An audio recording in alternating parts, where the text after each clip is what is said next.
नमस्कार दोस्तों, स्वागत है आप सभी का पाथ फाइंडर पर। एक बड़ी ही शानदार खबर सामने आ रही है।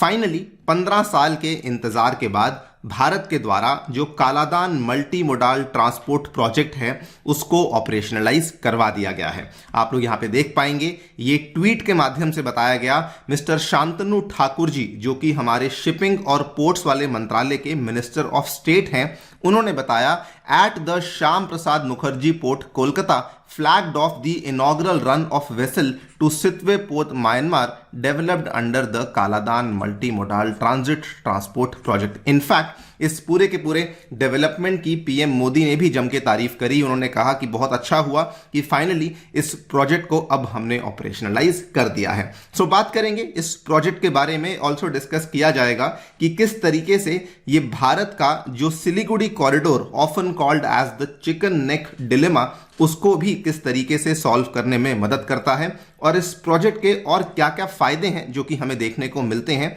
उनके बारे में चर्चा भी करी जाएगी। आइए शुरू करते हैं दोस्तों मेरे साथ। मेरा नाम है अनिरुद्ध। यदि आप लोग इस लेक्चर की पीडीएफ को डाउनलोड करना चाहते हैं अथवा हमें फॉलो करना चाहते हैं तो यहां पर दिए गए टेलीग्राम चैनल के माध्यम से ऐसा कर सकते हैं। ऑल्सो बताना चाहूंगा कि पाथ फाइंडर का अग्निपथ बैच दोस्तों लॉन्च हो चुका है, जिसमें कि आपकी कंप्लीट प्रीलिम्स और मेंस दोनों की तैयारी करवाई जा रही है। और इस बैच पे एक ऑफर चल रहा है जो कि केवल 2 दिन के लिए वैलिड है। आज और कल सैटरडे और संडे ये ऑफर चल रहा है, जिसमें कि आपको ये बैच कंप्लीटली अवेलेबल करवाया जा रहा है 8,000 रुपए में। अगर आपने इसमें एनरोल नहीं किया है तो नीचे डिस्क्रिप्शन में जाइए और इसके लिंक को क्लिक कीजिए और इस बैच को चेकआउट कीजिए। अपने सूटेबिलिटी के अनुसार आप इस बैच में एनरोल कर सकते हैं। ये हमारी पूरी की पूरी टीम है जो कि आपको इसमें हर तरह के सब्जेक्ट्स कवर करवाएगी। इतना ही नहीं बल्कि पाथफाइंडर की टीम आपके लिए एक समुद्र मंथन टेस्ट भी लेकर आ रही है, जो कि दोस्तों 13 मई को होने वाला है। इसमें भी एनरोल कीजिए। और इसका जो पैटर्न है वो यूपीएससी सीएसई बेस्ड पैटर्न होने वाला है।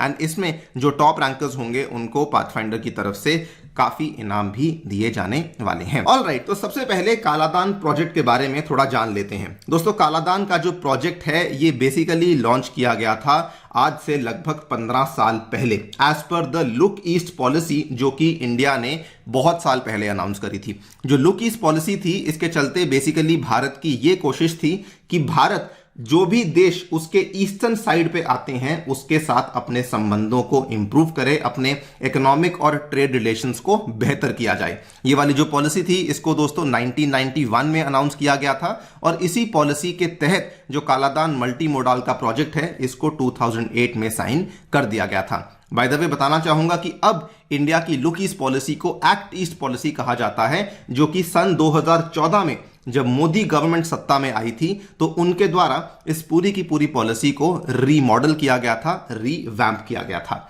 अगर हम लोग कालादान के प्रोजेक्ट की बात करते हैं तो इसके तहत इंडिया ने बेसिकली ये सोचा था, ये परिकल्पित किया था कि हम लोग कोलकाता से स्टार्ट होते हुए सबसे पहले जाएंगे म्यांमार के सितवे पोर्ट तक। ये वाला जो कनेक्शन है ये शिप के माध्यम से कवर किया जाएगा, जो कि समुद्र के अंदर कवर किया जा रहा है। इसके बाद जो अगला कनेक्शन है ये होने वाला है इनलैंड वाटरवेज के माध्यम से, बिकॉज यहां पे कालादान की नदी आती है जिसके ऊपर जेटी चलाई जाएगी। इसके बाद आपकी सड़क आएगी, इतना वाला पार्ट जो कि आपका म्यांमार में आएगा। एंड उसके बाद ये वाला जो पार्ट है ये भी सड़क के माध्यम से ही कनेक्ट होगा और ये वाला पार्ट आपका इंडिया के अंदर आ जाता है। इसके माध्यम से इंडिया ने ये एनविसाज किया था कि हम लोग डायरेक्टली जो north eastern part of India है उसको कनेक्ट कर पाएंगे। मोर इंपॉर्टेंटली इंडिया का यह भी यहां पे एजेंडा था कि हम लोग इस सिलीगुड़ी कॉरिडोर को अवॉइड करना चाहते हैं, बिकॉज ये काफी सेंसिटिव एरिया है।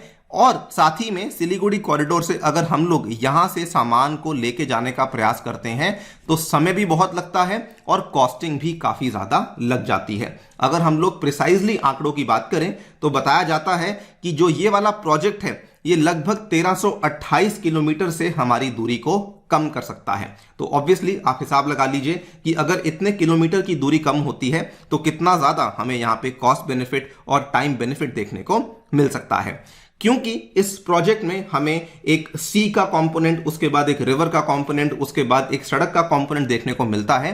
इसी कारण की वजह से इसको मल्टी मोडाल भी कहा जाता है। इसके नाम में भी आपने देखा होगा कि Kaladan multi modal transport transit project के नाम से इसको जाना जाता है।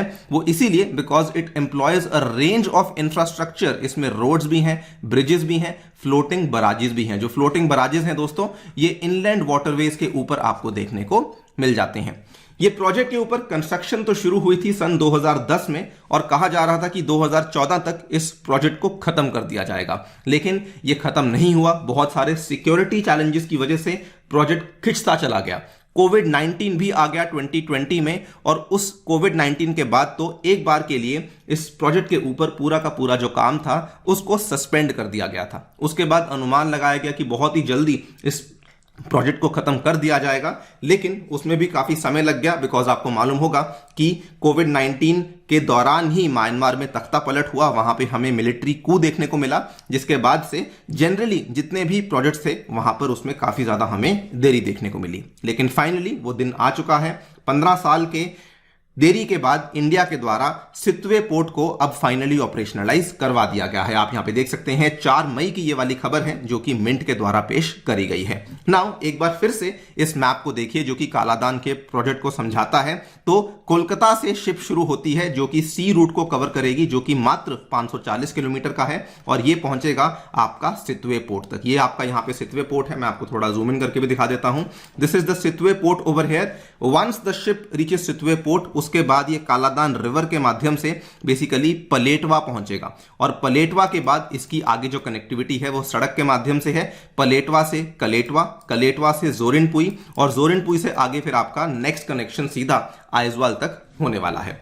नाउ यही वाला जो आपका पहला पार्ट है, जो ये वाला आपका पहला पार्ट है, ये ऑपरेशनलाइज करवा दिया गया है बिकॉज यहां पर रिसेंटली एक इनॉग्रल शिप है जो कि इंडिया के द्वारा भेज दी गई है। इस शिपमेंट में बाय द वे 20,000 बैग्स हैं जिसमें कि 1000 मेट्रिक टन ऑफ सीमेंट को भेजा गया है और उम्मीद है कि ये 9 मई तक बेसिकली आपके सितवे पोर्ट तक पहुंच जाएगा। इसको लेकर ऑफिशियल स्टेटमेंट भी सामने आया है जो कि अगेन हमारे जो मिनिस्टर ऑफ स्टेट हैं मिस्टर शांतनु, उनके द्वारा दिया गया है।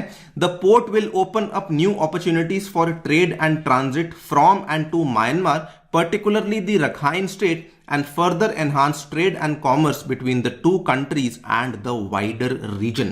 तो आपको बताना चाहूंगा कि कालादान के प्रोजेक्ट के चलते जो संबंध है वो केवल दोनों देशों के ही बीच में नहीं, बल्कि इसका एक और फायदा है जो कि इंडिया को होने वाला है। अगर हम इस पोर्ट को ऑपरेशनलाइज करते हैं तो म्यांमार के साथ जो जुड़े हुए दूसरे देश हैं, जो कि आसियान के देश आते हैं, जो कि दूसरे साउथ ईस्ट एशियन कंट्रीज आते हैं, वहां तक भी हमारा जो कनेक्ट है वो काफी बेहतर हो सकता है। यही बताया गया है कि एक बार अगर कार्गो मूवमेंट पिकअप कर जाती है through Sittwe, it can become a gateway for trade not only between India and Myanmar but also to other countries in South Asia and the East Asia. तो ये वाला फायदा भी हमें देखने को मिल सकता है।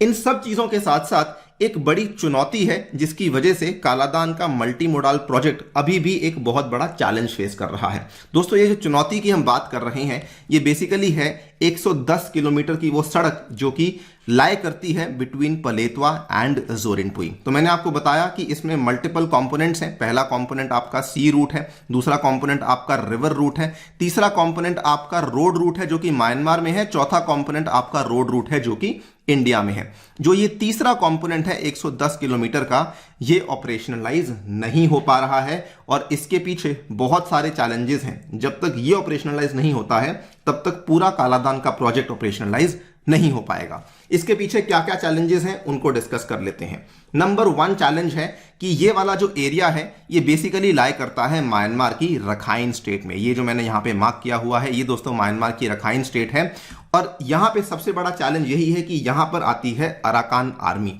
जो अराकान आर्मी है नंबर 1, इसका जो है बहुत अच्छा इसको सपोर्ट मिलता है फ्रॉम द चाइनीज गवर्नमेंट। जो चाइनीज गवर्नमेंट है वो इनको आर्म्स सप्लाई करती है जिसकी वजह से पूरा सेफ्टी एंड सिक्योरिटी का काफी बड़ा इशू बना हुआ है। आप देखिए the Arakan army is a Rakhine armed group in Myanmar based on the Kochin state, जो कि आज से कई साल पहले बनाई गई थी और चाइना की गवर्नमेंट डायरेक्टली इनको आर्म्स सप्लाई करती आ रही है।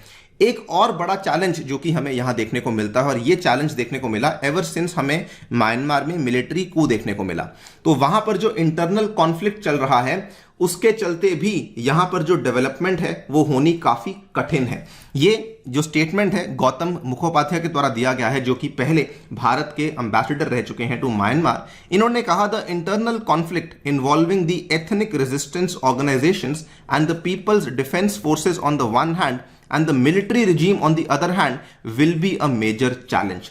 और एक और प्रॉब्लम हमें यहां देखने को मिल रही है, वो ये है कि पहले जो इंडिया के द्वारा 2 कंपनीज यहां पे लगाई गई थी उनकी परफॉर्मेंस बहुत अच्छी नहीं थी, जिसके चलते इंडिया ने उन दोनों कंपनीज के साथ अपने कॉन्ट्रैक्ट को टर्मिनेट किया था। दोनों कंपनीज का नाम है इंजीनियर प्रोजेक्ट्स इंडिया लिमिटेड और दूसरी कंपनी का नाम है सीएनसी कंस्ट्रक्शन लिमिटेड, जिसके चलते इंडिया ने इस प्रोजेक्ट को रिसेंटली हैंड ओवर कर दिया है टू अनदर कंपनी जिसका नाम है इरकॉन। तो अब उस कंपनी के ऊपर हम लोग डिपेंडेंट हो चुके हैं।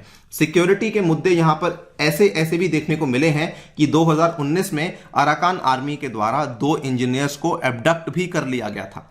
तो जब तक ये मुद्दे सॉल्व नहीं होते हैं तब तक जो ये वाली 110 किलोमीटर की सड़क है ये नहीं बनती है, और जब तक ये नहीं बनती है तब तक आपका कंप्लीट कालादान का प्रोजेक्ट बेसिकली ऑपरेशनलाइज नहीं हो पाएगा। खैर, होपफुली ये जल्दी से सब चीजें ठीक हो जाएं और हम लोग इसका जो कंप्लीट ऑपरेशनलाइजेशन है उसको जल्दी से ही देख लें। बाकी आपकी क्या राय है हमें जरूर बताइए कमेंट सेक्शन में। जाने से पहले दोस्तों एक बार बताना चाहूंगा कि अगर आपने अनअकैडमी की जो पर्सपेक्टिव सीरीज है उसको नहीं देखा है तो जल्दी से जाइए, इसको देखिए और अपनी यूपीएससी डाउट्स को क्लियर कीजिए। Thank you so much for listening, stay tuned and stay safe.